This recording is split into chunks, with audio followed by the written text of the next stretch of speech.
Hello friends, मैं हूं आपका वीपी सर और आप देख रहे हैं वीपी इंग्लिश गाइड। तो हम बात कर रहे हैं आर्टिकल्स की।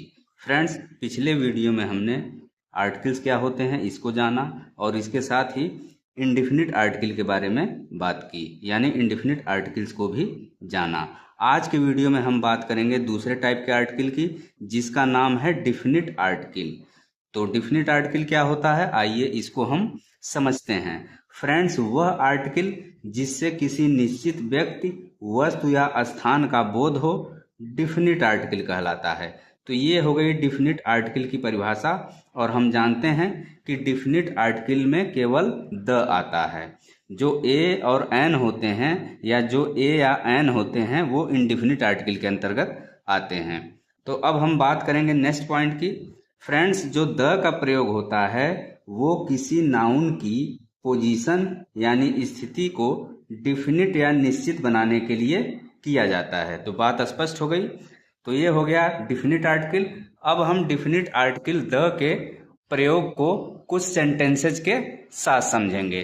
तो सबसे पहले हम बात करने जा रहे हैं एग्जाम्पल नंबर 1 की। तो आइए अब हम देखते हैं कि एग्जाम्पल नंबर 1 क्या है।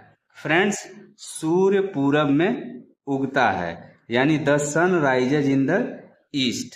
तो यहाँ पे किसी विशिष्ट वस्तु की बात की गई है। वो विशिष्ट वस्तु कौन है? सूर्य है, यानी सन है। क्योंकि सन विशिष्ट वस्तु है तो इसलिए सन के पहले यहाँ पे डिफिनिट आर्टिकल द का प्रयोग किया गया है। तो यहाँ पे दूसरी विशिष्ट चीज क्या है? दिशा है। कौन सी दिशा है? ईस्ट है। यानी यहाँ पे एक निश्चित दिशा या विशिष्ट दिशा की बात की गई है। तो इसलिए ईस्ट के पहले यहाँ पे डिफिनिट आर्टिकल द का प्रयोग किया गया है। इसी तरह से अब हम बात करेंगे सेकंड एग्जाम्पल की। तो आइए देखते हैं सेकंड एग्जाम्पल क्या है। ताजमहल आगरा में है, यानी the Taj Mahal is in Agra. तो यहाँ पे ताजमहल के बारे में बात की गई है। ताजमहल क्या है? एक ऐतिहासिक इमारत है जो कि विशिष्ट इमारत है या फिर निश्चित इमारत है। तो इसलिए ताजमहल के जस्ट पहले हमने डिफिनिट आर्टिकल द का प्रयोग किया है। तो ये हो गया एग्जाम्पल नंबर सेकंड। अब हम बात करेंगे थर्ड एग्जाम्पल की। तो आइए देखते हैं थर्ड एग्जाम्पल क्या है। घर जिसमें मैं रहता हूँ नया है, यानी the house in which I live is new. तो यहाँ पे किसी निश्चित घर की बात की गई है, यानी किसी निश्चित हाउस या विशेष हाउस की बात की गई है जिसमें कि मैं रहता हूँ।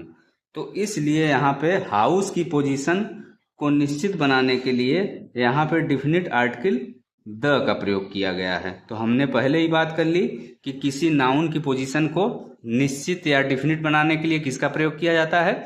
डिफिनिट आर्टिकल द का प्रयोग किया जाता है। तो अब हम उसके एग्जाम्पल्स को देख रहे हैं। तो यह था एग्जाम्पल नंबर थर्ड। अब हम बात करेंगे फोर्थ एग्जाम्पल की।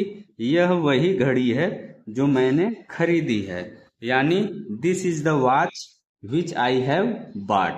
तो यहाँ पे किसी विशेष घड़ी या किसी विशिष्ट घड़ी या किसी निश्चित घड़ी की बात की गई है।